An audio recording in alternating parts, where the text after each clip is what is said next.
calling for partly cloudy skies with a 10% chance of rain in Alamogordo. Expect a low of 67, Cloudcroft a low of 53. Tomorrow we're looking at mostly sunny, becoming partly cloudy with a slight chance of rain. Alamogordo tomorrow, high of 94, low of 69. Cloudcroft tomorrow, high of 77 and an overnight low near 52 degrees. This is the Roundup on ESPN Alamogordo 103.7. Going from the Tularosa Basin and beyond, this is your local connection to the world of sports. From high school to college and to the pros, we cover the latest news and the biggest stories.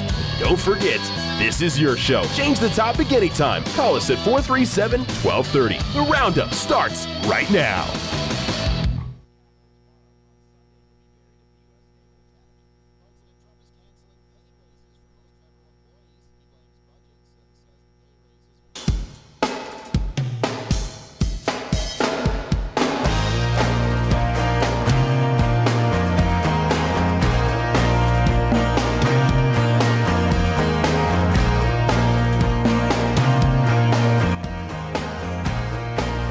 ESPN Alamogordo 103.7. Hello and welcome into the show. Hope everybody's having a good Thursday.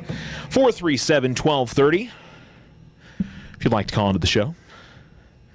We're a day away from another football Friday night. Do have some high school sports across the area this evening. Tularosa Cloudcroft volleyball tonight. Cloudcroft hosting that. We've got Alamogordo girls soccer. 6 o'clock for varsity, 4 p.m. for JV as they take on Lovington. Alamogordo volleyball, 4:30, 5:30, 6:30. 6:30, of course, varsity as they host Valencia tonight. And I think that's everything. Yeah. Boys soccer gets their tournament in Los Alamos started tomorrow. Girls soccer gets their tournament in Las Cruces started tomorrow. They're playing 2 games tomorrow. Boys are only playing 1. Boys will play 2 games on Saturday in that tournament. And volleyball tomorrow, 6 p.m. for Alamogordo. They're at Santa Teresa. We've got, of course, lots of football. Alamogordo, home opener tomorrow as they take on Los Lunas. We'll be on the air at 6:45 with kickoff at 7 p.m. If you missed our show yesterday, we had Coach A.J. Cisco on. You can check out that interview. We'll have a shortened version of it during our pregame show, but if you want to hear all of it, it is available now on the ESPN Alamogordo YouTube channel. And, of course, reminder, you can listen to the show live online every day at ESPN or YouTube Alamogordo. How about let's try that again? YouTube.com/ESPN Alamogordo.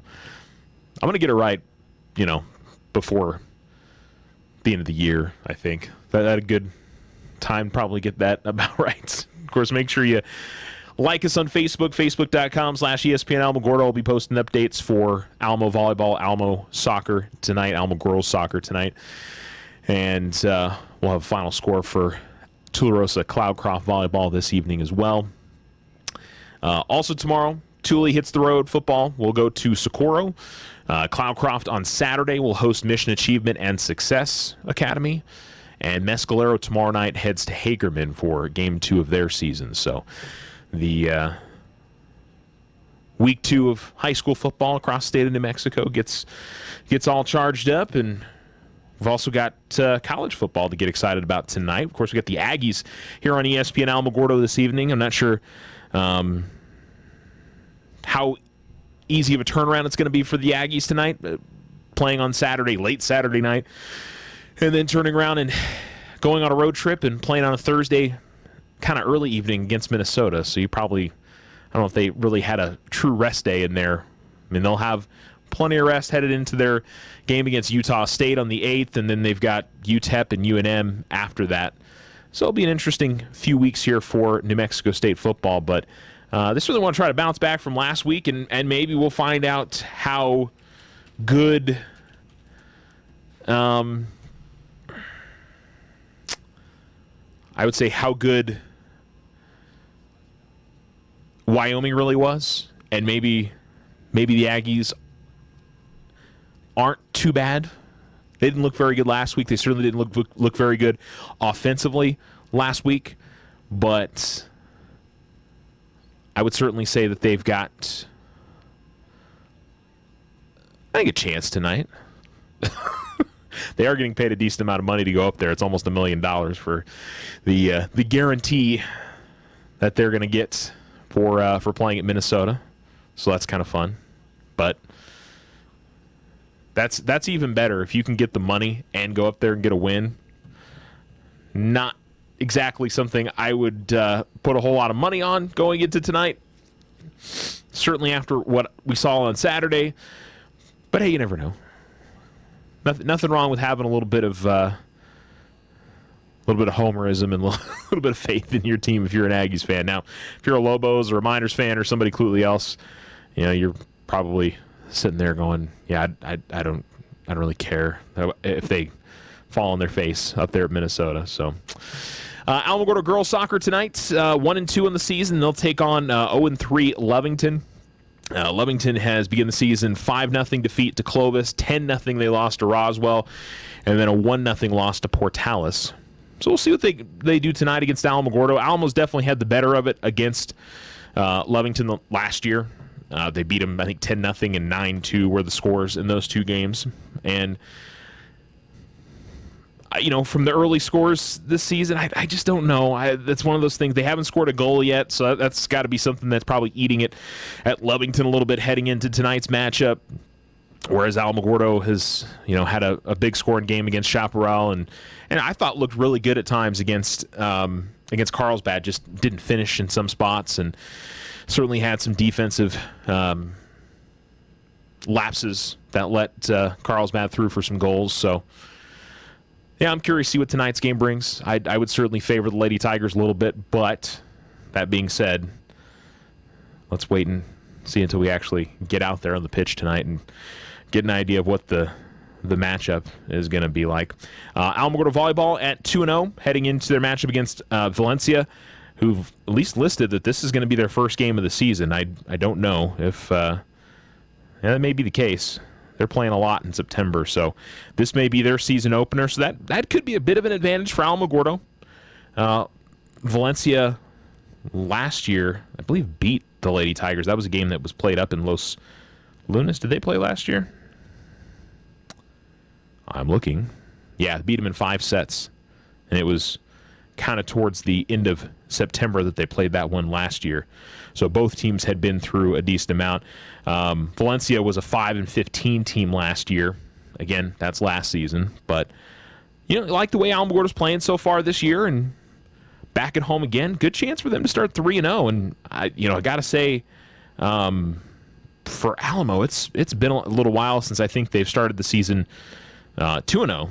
To start the season 3-0, obviously would be a very positive way for that group to begin the season. And we know that schedule's going to get tougher. I mean, there's no doubt about that this is going to be there's going to be some tougher challenges down the road. And I'll say, last year they beat Ruidoso in straight sets. They split with Chaparral. So those are two teams that they had beaten last season. Valencia's team they lost to last year. But I think anything on the uptick is good for Alamogordo volleyball. I mean, it's been, you go back through the most recent years, and it's definitely been a struggle for Alamogordo volleyball, and it's been a while since we were talking during the interview session earlier on this season, and asking, kind of just talking about last time Alamogordo volleyball made the state tournament. I want to say 2011. Kind of looking through no, actually that's not the year they made it.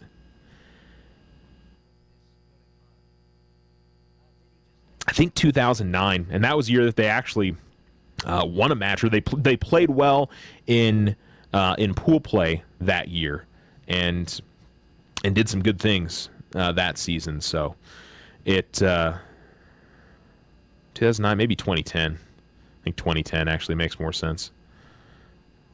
So, it's been a bit, and that's the thing for the Lady Tigers. Just try and continue to build some positives, and those previous teams, those previous years, nothing really matters. I mean, it just go out there and play the next match and try and get a win. But both times, when I've talked to one of the Lady Tigers earlier on this week, and when we had the big interview earlier on this season, they really talked about how this group seems to be really tight knit and really seems to be enjoying playing together. And I don't know what it is from year to year. Certainly, there are some teams where there's going to be challenges within a team sometimes, and I'm not there, so I certainly don't know. I can only take it from the word of the players, and they certainly seem to be very positive about this group this year with Alamogordo volleyball. So good 2-0 start for them. Tularosa's also gotten off to a good start, 2-0 with a win at Hatch, which is certainly a nice win on the road. Capitan, which they won on the road tonight. I feel like one that I would expect them to get the win. Just they're playing a little bit down in classification. They've had success against Cloudcroft, but Cloudcroft volleyball's had some solid teams in recent years. So we'll see what happens tonight. It's definitely a bit of a rivalry. I think anytime Cloudcroft and Tularosa face off, and again for Thule, I would think you'd look at it more as of an expectation that they would get the victory, but size of school and various things along those lines. But I think it'll definitely be fun and probably a good atmosphere up there in Cloudcroft tonight would be my guess. So we'll see what happens there, and that's what we got for our local stuff today. But lots of things to choose from. If you want to check out some volleyball, soccer, hopefully those Thunderheads won't ruin anything for soccer today. Crossing my fingers on that. Certainly for Lovington, having to make that long of a road trip and then turn back around and not being able to play a game. I mean, and Alamogordo's had to do that before. I know Roswell probably out to Hobbs and Lovington. They've had that happen, but what a massive bummer for something like that to kind of ruin things there. So let's see here. Anyway, moving on. College football tonight. What do we got for... Of course, we got New Mexico State, Minnesota, which I don't think it's on any other TV. I thought it was going to be on the Big Ten network, but I guess not. You do have some ESPN. ESPN News got Central Florida and Connecticut, which I would expect Central Florida to roll past that one. CBS Sports is carrying Wake Forest, Tulane, Northwestern, Purdue in a Big Ten matchup week 1. How about that? That one's at Purdue. Missouri State at Oklahoma State. That's not exactly. Pac-10 Network has Weber State at Utah. That'll be a blowout. Yeah, there's not really a good game tonight. Usually we got one somewhat decent game on a Thursday, and it's just not. That's not happening tonight at all. Northwestern Purdue is probably the one to watch. So none of the rest of these. Again, I'd like to sit here and say New Mexico State and Minnesota is going to be the one to watch, but that is, hard for me to sit here and say that in all fairness. So tomorrow, Syracuse, Western Michigan. I was going to say Utah State, Michigan State. I don't think that's going to be much. Army and Duke could be pretty good. The spread's not too crazy in that one for Friday. And we'll spend some more time on this tomorrow, get you ready for the weekend, because obviously Saturday there are some good games opening weekend. And this weekend there are good games, and then next weekend it's just, a desert. There's nothing interesting for the most part. So get you some college football this weekend if you can, because week 2 is ugly. And then again, how often have we found those weeks where that doesn't look like there's any good matchups? You either get a big upset or just some super entertaining games. So it happens. There's no doubt that sometimes it can surprise us a little bit. We like that. That's good. Headlines for today. Had some retirement news. I'm trying to remember, did we talk Manu Ginobili retiring earlier in the week? That was kind of expected. And I think David West retiring, not a huge surprise. Clint Dempsey retired yesterday, the U.S. men's soccer player, immediately. And he's had injuries that have certainly hampered him a little bit. And he's 35. He's not a young pup anymore by any means. But that was I don't want to say it was a shocker, but it was one of those that went, okay. Elvis Dumervil, defensive ends, announced his retirement. really quietly had a great career, 105.5 sacks in his NFL career, and decided to step away from the NFL to focus on his family and a business venture he announced Thursday on Twitter. 34 years old, 12-year veteran, basically said on to the next chapter. I don't think he'd be I can't see him as a Hall of Famer. He's the 32nd player in NFL history to reach the 100-sack milestone since the statistic became official in 1982. And he talked about how his body still feels great, and he knows he can still help a team win, but he also has a wife and 2 young children who need me and a real estate business I can now turn my full attention to full-time. Good stuff. Yeah, that's a good number, 105.5. I just wonder if that's enough as a defensive end, whether that would get him Hall of Fame discussion. I think discussion at least, but I mean, you figure you're one of 30 or so guys in NFL history. Now, one of 30 or so guys in NFL history in the last 35 years. It seems to me silly that most of the games have been on tape. Why the NFL hasn't retroactively gone back and looked at all the games that they've got on tape back to a certain year. Say, hey, we've got every game on film from 1960 on. Let's go through, have somebody go through and determine, quarterback sacks from that point forward. It's a strange thing to me that hasn't been done by somebody. I don't know. That seems like it'd be a relatively, it'd be time-staking, but easy from the standpoint that you could do it if you have the film.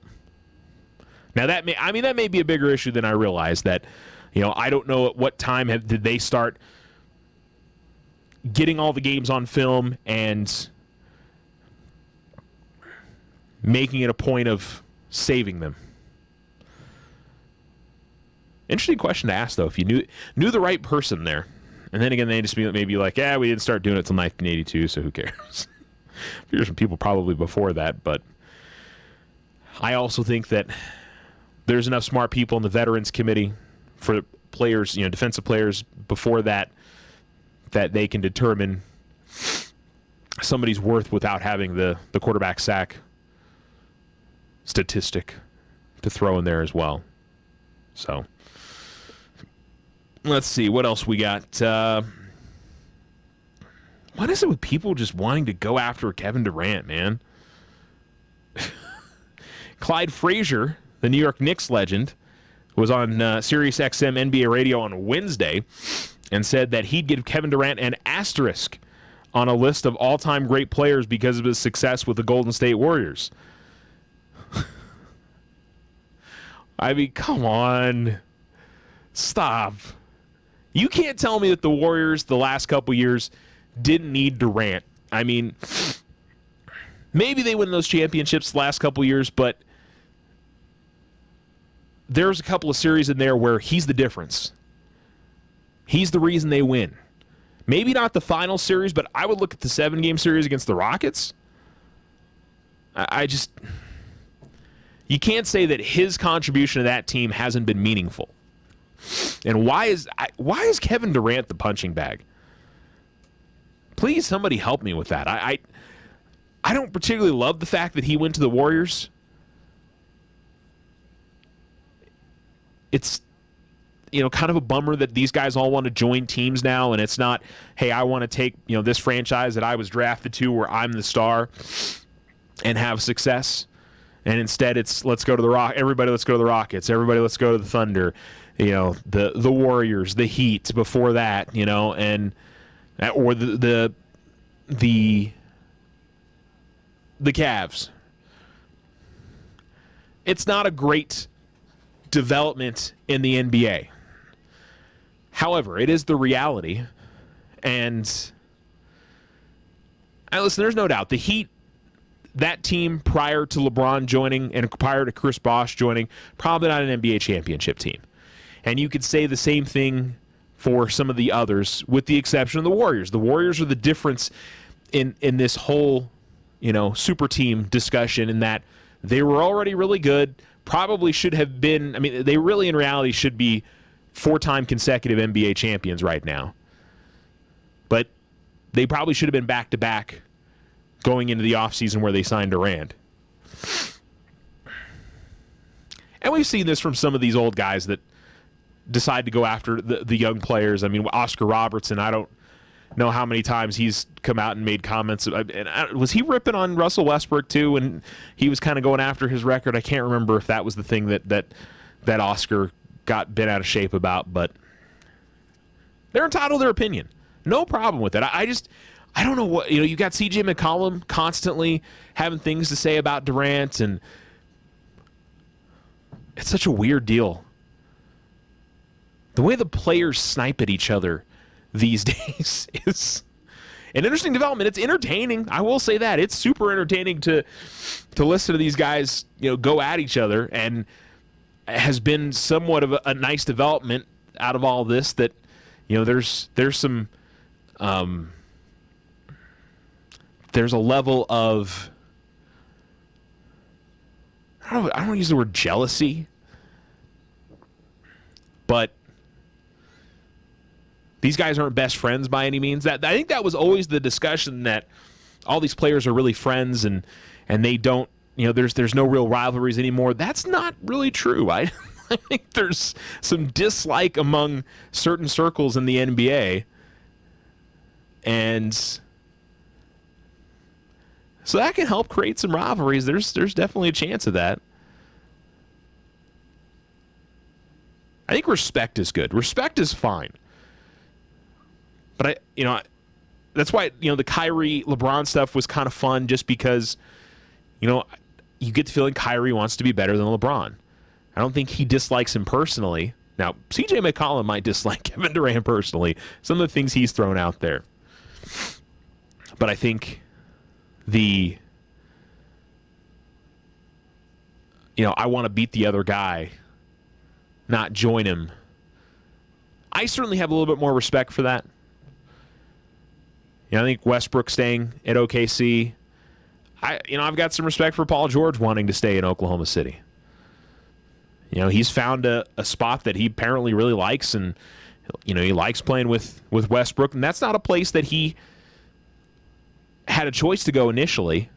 Had a year to play, and it was a smart move by Oklahoma City. Them going and trading for Paul George, which seems silly, because it looked like Paul George was going to go to LA and he was going to play for the Lakers, and that was it. Main reason why the Pacers traded him. And yet they got him to stay. So maybe the Kawhi Leonard trade to Toronto, maybe that won't be as bad of a deal for them. I think most likely you're going to see Kawhi leave, but maybe he'll find something about Toronto that he loves. And he goes, this is the place that I want to be. Now, you see a lot of people criticizing what Toronto did. A lot of people criticized what Oklahoma City did to go and get Paul George. Maybe it pays dividends in the end. I don't know. But what's the deal? Let's just beat up on Kevin Durant constantly. And asterisk is one of the greatest players of all time. Come on. And I don't know if Durant's one of the greatest players of all time. I think his book is yet to be completed. But I think in this era of players in the last 10 years, he's certainly top 5.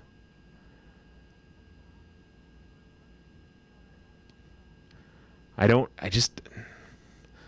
get the hate. And again, it's not like he's just been a tag-along guy. You could argue he's the best player on that team. In fact, I'll say he's the best player on that team right now. I would take Durant over Curry or Green or Klay Thompson or whoever. I think Durant's the best player in the Warriors. So it's not, jumping in there and being, kind of an ancillary player and coming in and knocking down a few threes in there. He's the best player on that team in my mind.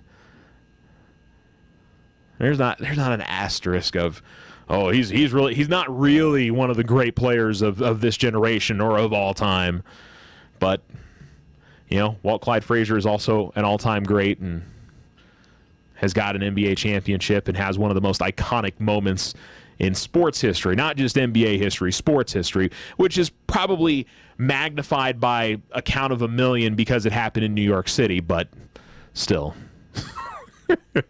Anything that happens in New York or Boston, it among most of the sports writers out there and the people that have a say in these things, those moments are just magnified by 1 million. It's so much bigger than if it happens in Chicago or Dallas or even Los Angeles.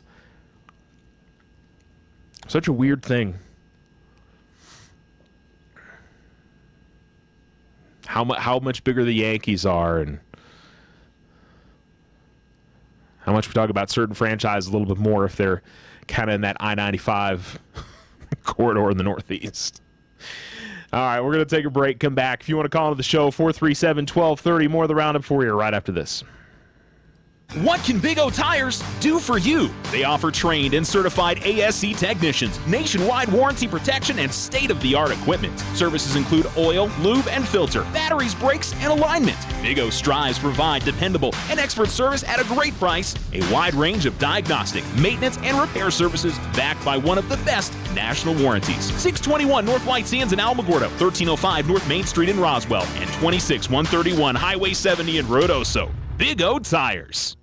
Score big with great savings at Justin's Motor Company. Hustle on down to one of Justin's 2 locations. Cars, trucks, SUVs, Jeeps, you name it, Justin's has it. Makes and models to fit any budget and the best customer service in town. One-stop online shopping makes your next car buying experience a breeze. Check out the full inventory, meet the staff, even apply online. All at JustinsMotorCompany.com. 2 locations conveniently located on the Holloman Highway or 489-5820, Justin's Motor Company.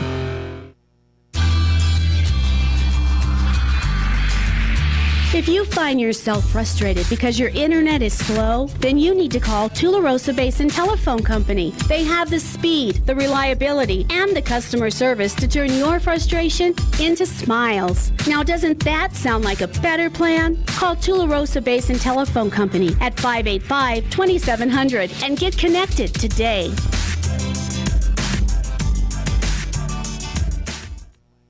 The KNMZ Football Roundtable is back for its 31st season. 5 local business people and their best football prognostications every Friday at 11 a.m. on ESPN Alamogordo. Manny Gonzalez from Charles Garland and Harris Agency. Donna Columbus of First National Bank. Brandon Burling from Desert Sun Auto Group. Timothy Brock of Christ Community Church. And Jake Roberts of Caldwell Banker Sudderth Nelson. The KNMZ Football Roundtable, Fridays at 11 a.m. on Southern New Mexico sports leader, ESPN Alamogordo 103.7.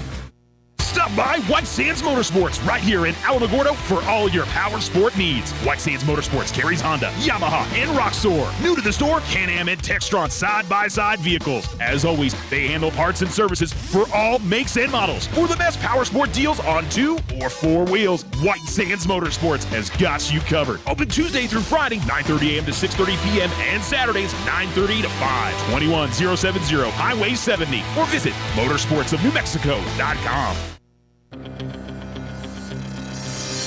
Every student wants their high school sports apparel, and there's only one place to get it, the Winners Circle. They carry all the local school letter jackets, whether you're a Tiger, Wildcat, or Bear. While you're there, get your jacket personalized with embroidery, stitching, and have your letters and patches sewn on too. They also carry trophies, plaques, and awards, and service with a smile. It's all at the Winners Circle, 1201 10th Street in Alamogordo.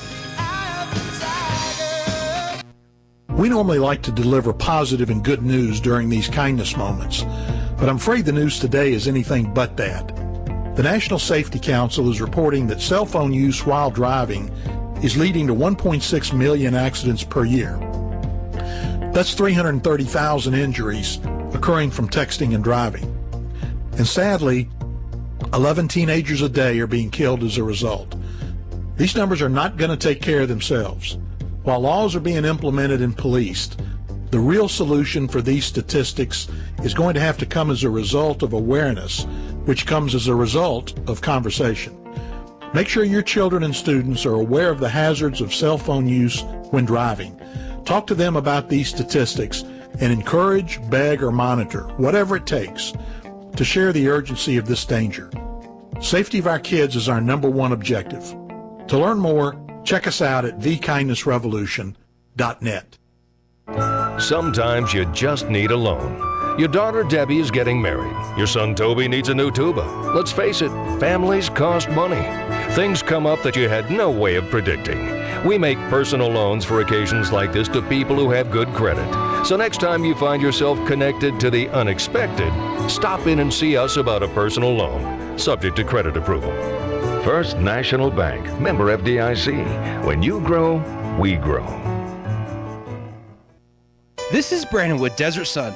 I'm not sure if you all know this, but Desert Sun Auto Group consists of 5 dealerships across the great state of New Mexico. This means we have 5 new car departments with over 500 vehicles to choose from and over 200 quality pre-owned vehicles. Majority of these vehicles, when bought from us, are backed with Desert Sun's lifetime powertrain protection. Stop by either Desert Sun Motors or Desert Sun Toyota today and let us help you find your new ride. See our full inventory at DesertSunMotors.com.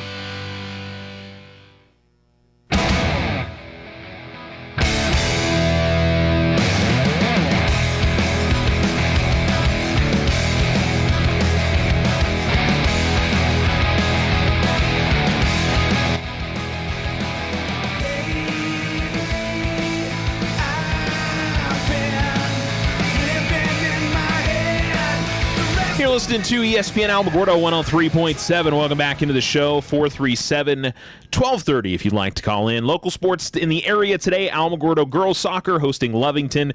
4 o'clock JV, 6 o'clock varsity. Alamogordo volleyball hosting Valencia. 4:30 C teams, 5:30 JV, and 6:30 varsity over at the Tiger Pit. And tonight's up in Cloudcroft. I believe it's 5 and 6:30 for JV. And then varsity, let me see, 5 and 6 o'clock, I'm sorry. So 5 o'clock JV and 6 o'clock varsity tonight in Cloudcroft as Tularosa and Cloudcroft face off. So those are game times throughout the area. If you want to go check something out this evening, I encourage you to do so. Have an opportunity to, on a Thursday night, do that. Of course, Friday night football tomorrow, just one game in the area. It's Alamogordo as they host Los Lunas. And then tomorrow afternoon, Cloudcroft will host Mission Achievement and Success. That'll be a Saturday afternoon game in Cloudcroft. What's the start time for that, 2 or 1? It is 2 p.m. So, a couple of things to go check out throughout the area. Tularosa, of course, goes to Socorro. Not too bad of a road trip. That's probably 2 hours the most. Just a little shoot up 54. Carry across 380, and you're right there, man. And then Mescalero to Hagerman, which is, I don't know, how long of a trip is that? It's one of those things that I should know where Hagerman is, but I do, but I don't really realize I know where Hagerman is. Oh, it's right outside Roswell. It's Dexter and that whole area there. That's literally like, what, 10 minutes away from Dexter? One of these days, I'm going to sit down in all the small schools, and I'm going to go through and find out where all these communities are, because there's some of them where I just go, I kind of know where that is, but I don't really know where that is. So that's not too bad of a road trip for Mescalero tomorrow, probably about an hour or so. Nothing too crazy. Cloudcroft had that long road trip up to Espanola, faced McCurdy last weekend. And Alamogordo, I'll tell you, that's a good, decent haul out there to Valencia High School. I will say, from my standpoint, I'm happy that my longest football road trip, at least during the regular season, is finished. Kind of like that. Hey, we haven't checked in baseball standings this week. No real big differences, it looks like. Red Sox still in first place in the American League East. They've got 7.5 on the Yankees. Indians are 14 up on the Twins, so we'll probably start talking about their magic number here before too long. Astros had a big win last night against the A's. They're 2.5 up on Oakland in the American League West. The Mariners have just completely fallen out of the discussion here, and the wild card in the American League is not much of a discussion either. Yankees got the top one. They're 4.5 games up in the A's in the second wild card spot. They've got 5.5 on Seattle as we get ready to head into September. So it's getting to kind of put up or shut up time for everybody. Braves are sitting pretty comfortably, 3.5 games over the Phillies. It's not an especially comfortable lead with 1 month left in the season, but nobody in that division is playing especially well, whether it's the Braves, the Phillies, or the Nationals. And got to figure. Nobody wants to really count out the Nationals yet. They just figure with that talent at some point they're going to get there. I think it's okay to say, it's a 2-team race now in the National League East, but famous last words. Cubs are starting to play really well. 4.5 up on the Cardinals and the Brewers. They've got a series against the Braves coming up, so a couple of division leaders starts today, actually. D-backs, half-game lead on the Rockies, a game up on the Dodgers. They won last night in San Francisco. Giants are 7 back. NL wild card. Cardinals and Brewers are tied 1-2, and then the Rockies are a game and a half back. Dodgers are 2 out. Phillies are 3. And I think we're down to about a 4 or 5 team race to decide who gets into that wild card discussion. Nationals are 7.5 back. Giants are 8. These are teams that are sitting right at 500 at the moment. So somebody gets really hot. I mean, there's a chance, but you're talking about 4 weeks left of games remaining for everybody. So there's just the number doesn't seem like a lot. But 8 games. That's maybe doable, but there haven't been too many comebacks like that in Major League Baseball history where a team has come further back than 6 or 7 games heading into the final month. It takes a monumental collapse, and I've seen it happen. I've seen the Braves do it. Unfortunately, I've seen the Braves give up a massive lead and.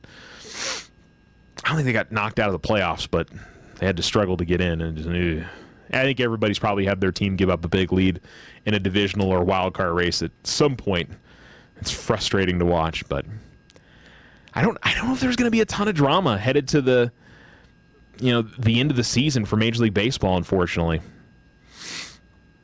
Yankees have gained a little ground on the Red Sox.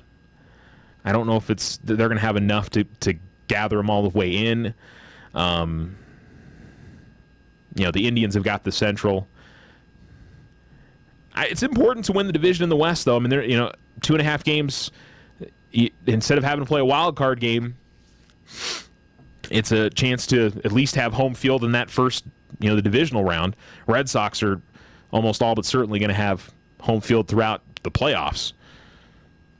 They are about 8 games better than anybody out there. I mean, the 2 best records in baseball are the Red Sox and the Yankees at the moment. If you're a Yankees fan, you're a little frustrated because you're thinking, man, we're having this unbelievable season. We're 84-49, and yet we're 7.5 games out of first place in our own division. Red Sox are still 50 games over 500. That's not too shabby. Only team anywhere near 90 wins at the moment. You don't have a team in the National League that's over 80 wins right now. I mean, I'll be surprised if anybody in the National League East gets to 90 wins this season, in all fairness. I think the Cubs will get there. I think the Cubs might be the only team that get to 90 wins in the National League. Now, I may be wrong. Somebody gets hot here late. That may change things. If you got the Dodgers or even somebody in that National League West, but everybody in the National League's been just really mediocre, and I think Red Sox, Yankees, Astros, Athletics are 4 of the best 5 records, and then I think the Cubs, and then the Indians. So 5 of the best 6 records in baseball belong to teams in the American League, and the Rays, who are 71-62, if they're in the National League, they're in the wild card hunt. In the American League, what are they? How many games back? 8.5 out from the A's for that second wild card spot. So, hey, let's all start complaining. Oh, we just need to have one big league, and all these teams need to have a chance to get in. There's always one team that gets kind of jobbed in that whole deal. It's just unfortunate for Tampa and they've played pretty good, especially recently. I think they've won 9 of 10, something like that. And the shame of it is for them that they're in that division with the Yankees and the Red Sox.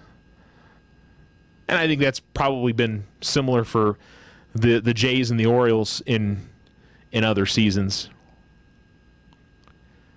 You know how much money the Yankees and the Red Sox are going to spend. And Tampa's another one of those franchises that seems to continue to win, even though they refuse to really go out there and get anybody. They're just going to go with what they got. They're going to trade. They're going to try to, get prospects and such, but very rarely are they going to go get a free agent to try to get better. And the A's are pretty much the same deal. Now, the A's will go get free agents, but they'll be very thrifty about it and go get that guy.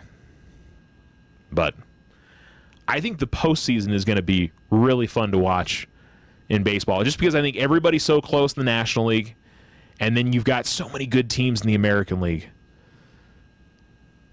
So what chances are you're going to end up with probably Red Sox and Yankees in a divisional series, because the Yankees will be out of the wild card and the Red Sox will have the best record. Unless the A's win. I mean, I don't know. And it could be the Astros. I mean, I think that's kind of the bummer for a few of those teams going, oh, the Indians automatically get through here and they get to win that division. Okay. Just the way that it works out some years. Indians aren't playing bad, and they don't have a bad record. They're only about 4 or 5 games worse than the Astros and the A's. So, but I think it's going to be an interesting postseason. And you're still going to end up with, certainly the Cubs, I would think, in the National League. I don't know who comes out of the West. But, you have a chance maybe Cubs-Cardinals at some point. I don't know how exciting. The Braves are kind of exciting just because of the young talent that they have. And I think the Phillies would be as well. And it sort of just feels like the Nationals are a little tired. They get into the postseason most years and they don't do anything. So it's kind of nice to see some new blood, and it might be fun to see, the Diamondbacks or the Rockies, have a divisional round, and so that'll be fun. Whereas the American League's just loaded. The teams you would expect, Red Sox, Yankees, Astros, Indians, all there. And then there's going to be that 5th team, whether it's the A's or somebody else makes a big run here at the end of the season. It's going to be fun last month. I know a lot of eyes are turning over to football as college football starts this weekend in mass, and the NFL begins the week after that. But and I think that's sort of the shame for baseball. There's a part of me that would love to see them get into their postseason about halfway through September. I know there's a lot of cities that, if you were to back up the season 2 weeks and start like middle of March, I know there's a lot of cities that it would be really cold at that point of the year. But I don't think it would be a terrible thing for baseball if they started their postseason middle of September.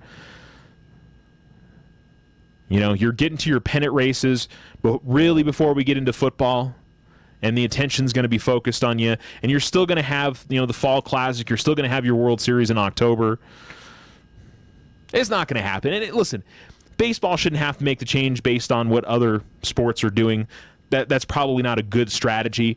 I think it's just a relatively smart strategy from the standpoint of, you can have the focus to yourself.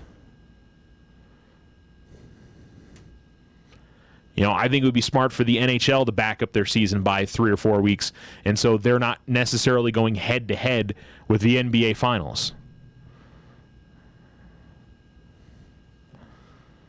There's a few sports that I feel that way about. There's somebody else that I was thinking, you could have, the month of August could be yours, and I'm trying to think of who that was. But such is life. And it would be weird not having baseball in October, like all the postseason in October. It would be a strange experience to not have that going on. But still. And by the way, I'm not the first person to mention that idea. I've heard it from a couple of different places. So anyway, let's take a break. We'll come back. If you want to call into the show, 437-1230. More of the Roundup next on ESPN Alamogordo 103.7. There are no roadblocks scheduled today on either Highway 70 or 54 South. For the latest roadblock information, call 575-678-1178. Tonight's forecast is calling for partly cloudy skies with a 10% chance of rain in Alamogordo. Expect a low of 67, Cloudcroft a low of 53. Tomorrow we're looking at mostly sunny, becoming partly cloudy with a slight chance of rain. Alamogordo tomorrow, high of 94, low of 69. Cloudcroft tomorrow, high of 77 and an overnight low near 52 degrees. What makes Vision Ford Lincoln Hyundai unique? At Vision Ford, we're all about you, your vision, your style, your needs, and your story. Vision is fully stocked with dozens of the hottest 2018 models, including the Ford F-Series, America's #1 selling truck for 40 years. With financing options that fit every budget and a sales team dedicated to you, Vision Ford Lincoln Hyundai continues the Yes We Can tradition. All we need is you. Visit us today at 1500 South White Sands Boulevard or 24/7 online at visionfordlincoln.com. My life was going downhill fast. Everybody was on my case. Now, I kept hoping that life would change real soon. I knew drinking too much messed up my life. A friend suggested I check out AA. It worked. I found myself in an AA group. Finally, I've got my act together. Alcoholics Anonymous. It works. Look us up. Check your phone book, newspaper, or AA.org. For the local AA hotline, call 430-9502. That's 430-9502.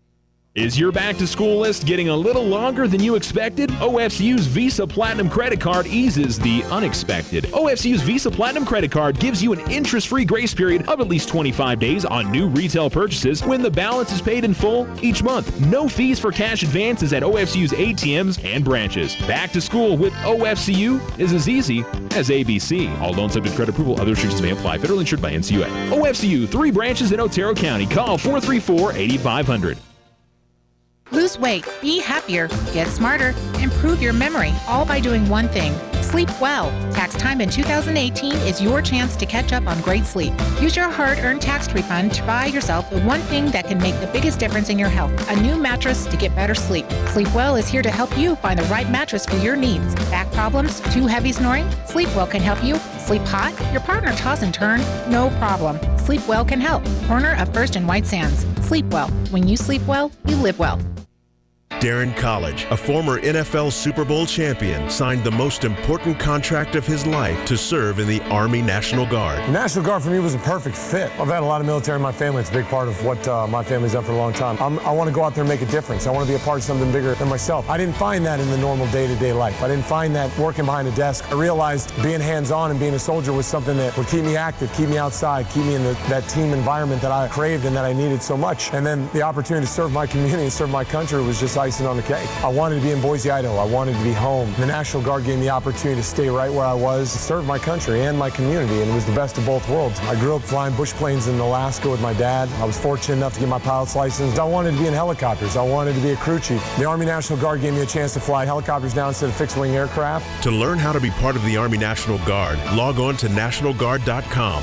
Sponsored by the New Mexico Army National Guard. Aired by the New Mexico Broadcasters Association and this station. If you own a gun, you have a full-time responsibility. When you aren't using it, be sure it can't get into the hands of curious children, troubled teenagers, a thief, or anyone else who might misuse it. Your family, friends, and neighbors are all counting on you. Remember, always, lock it up. For more information on firearm storage safety, visit ncpc.org. This message brought to you by the National Crime Prevention Council, the Bureau of Justice Assistance, and the Ad Council. Matt always knew he wanted to be a doctor. That's why he makes the most of every day. To study before breakfast, to work hard, to do whatever was necessary to achieve his goal. He found an answer in the military. If you have a passion, a vision for your future in any field, todaysmilitary.com can be your path to a fulfilling career. You have a calling, we have an answer. Find your way at todaysmilitary.com.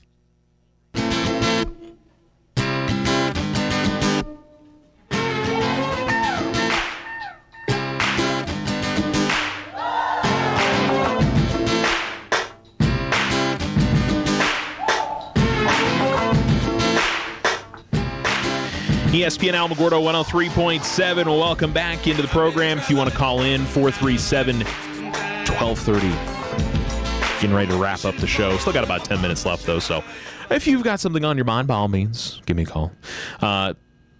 Tonight, again, we got Alamogordo Volleyball hosting Valencia, 6:30 for varsity, 5:30 pregame, or 5:30 pregame, 5:30 JV, 4:30 as we get around to freshman C-team. Alamogordo Girls Soccer hosting Lovington, 6 o'clock for varsity, 4 o'clock for JV. And what else we got? Cloudcroft, Tularosa volleyball. 5 o'clock, 6 o'clock, JV and varsity coming up tonight. So plenty of good stuff for y'all to go and see and support some local high school sports. Get the opportunity today. I'd encourage you to do so. And, of course, we've got football on Friday. Alamogordo hosting Los Lunas. That'll start at 7 o'clock, 6:45 pregame here on ESPN Alamogordo. We've got the boys soccer team tomorrow beginning play at the Los Alamos tournament. I want to say Los Lunas every time. And the girls soccer team beginning play at the Las Cruces tournament. They'll play Las Cruces High at 1 o'clock, and then we'll see who they play at 5. The boys will play at 11 a.m. tomorrow against Aztec, and then they'll play 2 games coming up on Saturday. Alamogordo volleyball tomorrow. That's a switch of schedule. They were initially going to play on Saturday. They're going to play tomorrow at 6 o'clock down at Santa Teresa High School. So they've got volleyball on a Friday night. A little unusual. Usually it's Tuesday, Saturday for volleyball. But I think maybe getting the whole Labor Day weekend off, which I think we can all understand. And Tularosa volleyball done after tonight. Cloudcroft volleyball heads to the Eunice tournament.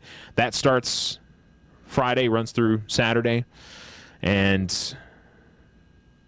Mescalero volleyball on Saturday will host East Mountain. What else we got? Football, of course. Tularosa heads to Socorro. Mescalero's at Hagerman. Cloudcroft is hosting Mission Achievement and Success, a school from Albuquerque, for a 2A matchup. So there we go. Decent amount of stuff to go and enjoy throughout the area over the weekend. And we'll try to keep you up to speed on everything up on our Facebook page, facebook.com/ESPN Alamogordo. We'll let you know everything, what's going on tomorrow. We should have the boys soccer score for you on the show tomorrow. I don't know if we'll have the girls final by the time that ends tomorrow, but we'll certainly have it up on the Facebook page and keep you all up to speed of what's going on throughout the weekend. And plenty more to get to you guys as we continue along. All right? 437-1230. If you'd like to join in today. You know, a story that I really hadn't been focusing on, and I'm so glad I haven't, was the Ohio State nonsense.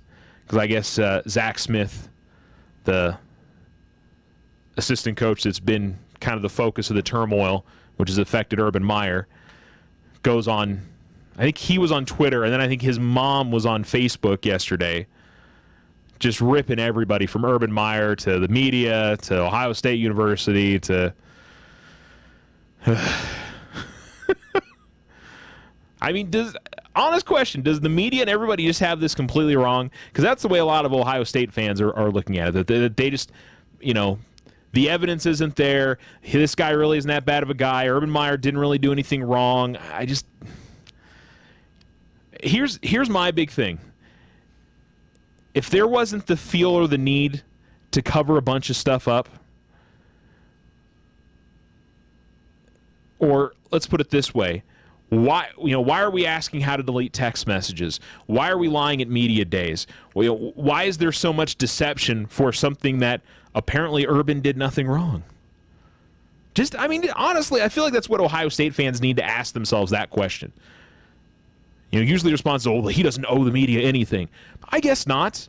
But ask the question of, then why lie? If it's not a big deal and he didn't do anything wrong,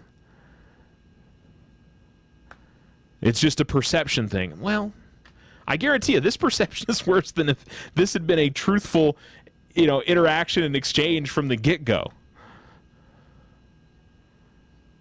Listen, none of us really know what exactly happened between this man and his wife. You know, here's the thing. Text messages, pictures, all that stuff can't necessarily tell the entire story. There is no doubt about that. But I think there's most certainly a level of concern of the character of this assistant coach at Ohio State in this whole deal. And whether it's Urban Meyer's loyalty or what exactly kept him bringing this guy back onto his staffs, I don't know. So, but just the idea, I mean, unfortunately, it's the climate that we're in that, it's the media's fault. They're just making stuff up to make people look bad. That happens. There are bad reporters out there who have, that they've got a story and a narrative that they want to fit, and they're going to work the facts to make it fit that. It happens. But I'll tell you one thing. Brett McMurphy's been around for a long time. Hasn't really been one of those reporters in the past.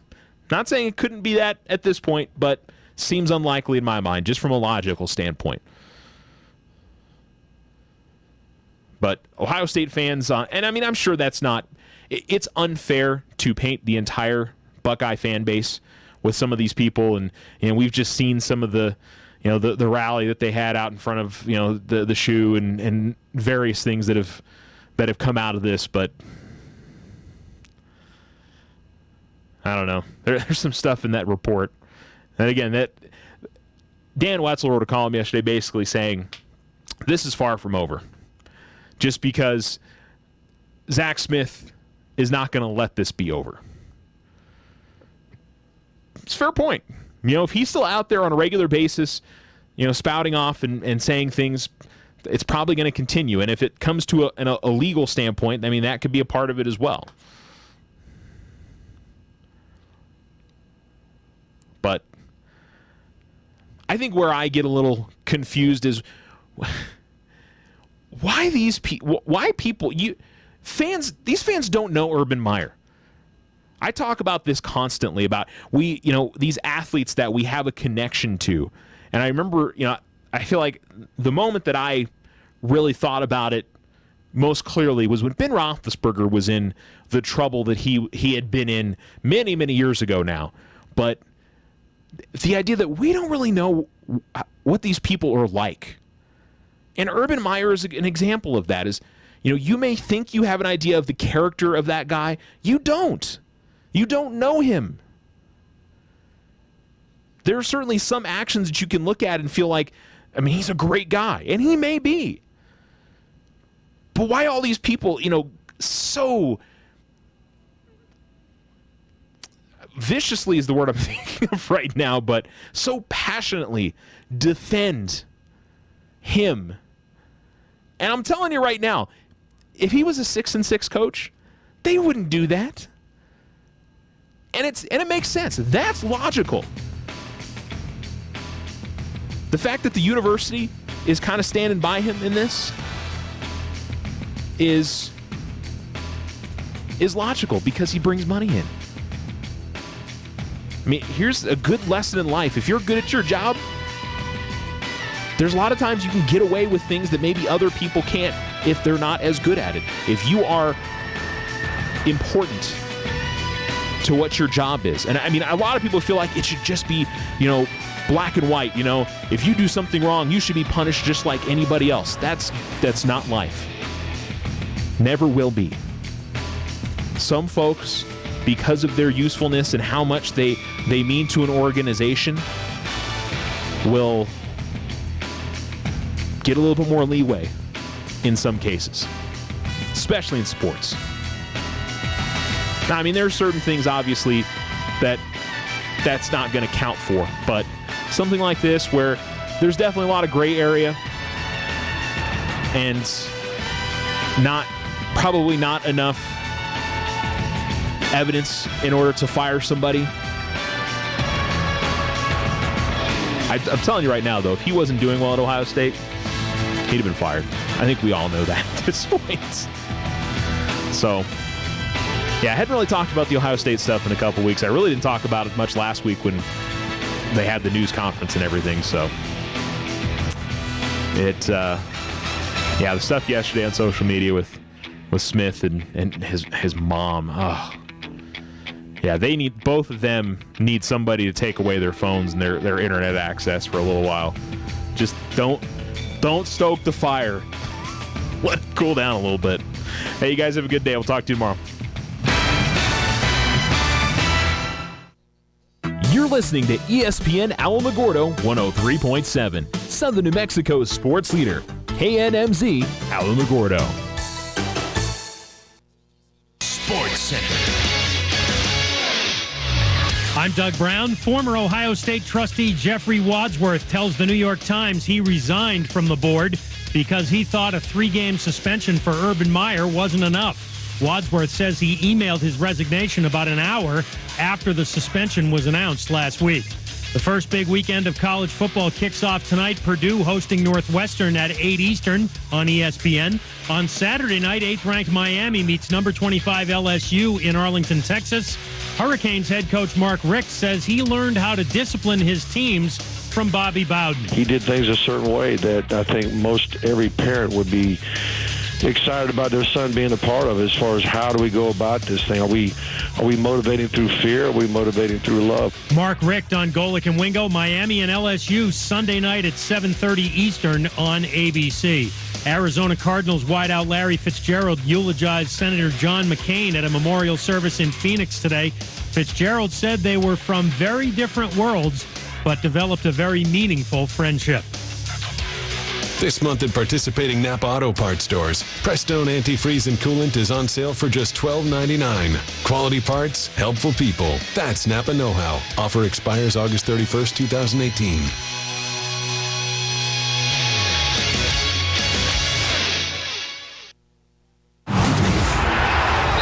This is the Will Cain Show on ESPN Radio. And on the ESPN app.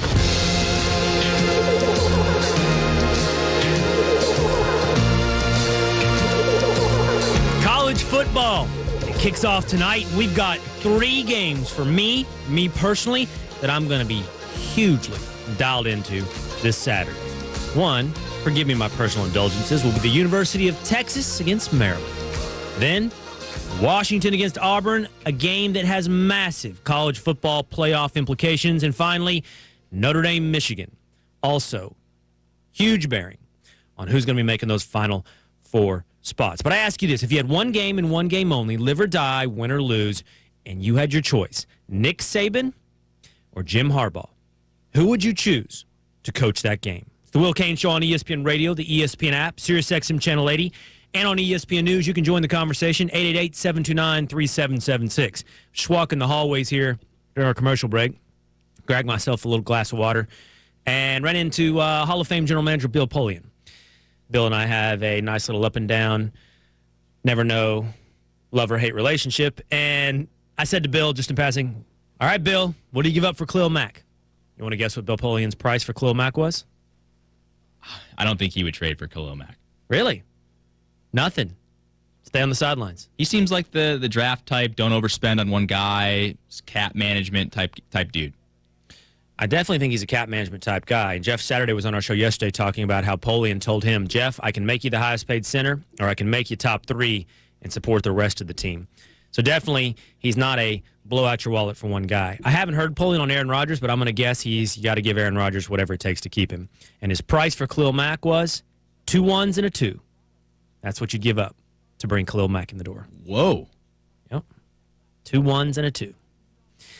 One of the other conversations we're having today is Odell Beckham Jr. and his view on fame and celebrity. He was on LeBron James' show, The Shop, on HBO, and he compared being a famous celebrity to at times feeling like a zoo animal. He said it's rough, it's not cool, doesn't feel good. People sometimes call out, Odell, dance, like I'm a show punk, a show monkey or something, like I'm a puppet. You know what I mean? And it's like, to me, that doesn't feel good. But it's like, damn, that's what life became. I think, cry me a river, Odell. I think in the world's problems, the scope and the context of what everybody deals with, your $95 million world fame and celebrity that you've sought out, the attention that you court from every aspect of your life, from the paparazzi to your hairstyle to your end zone celebrations, have said, look at me. And if the price of all of that is an occasional selfie, or the occasional rude or entitled fan out there that's excited to see you, it's a small price to pay. Everyone deals with rude and entitled people. Everybody walking the face of the earth. $95 million doesn't cure that. And the dude doing the double shift at Denny's deals with the same kind of people, but he walks home with $10 an hour checks. Your problems are enviable, Odell. But P.I. in Florida, you disagree with me, P.I. What's up? Yeah, well, I disagree, and this is why I disagree. I think that same question you asked about people, how they treat waiters or the waitresses, is the same. It can apply to how do you treat the millionaires, the people who you think their money means that they become robots. Like, Odell's price to pay was in the gym, in college and in high school. If he doesn't like taking pictures all the time, that's okay. Now, if he's out here cussing people out and knocking phones out of people's hands and acting the fool, that's one thing. But if I'm sitting in a barbershop with my homies and I say, hey, man, I really get tired of students walking up to me and feeling like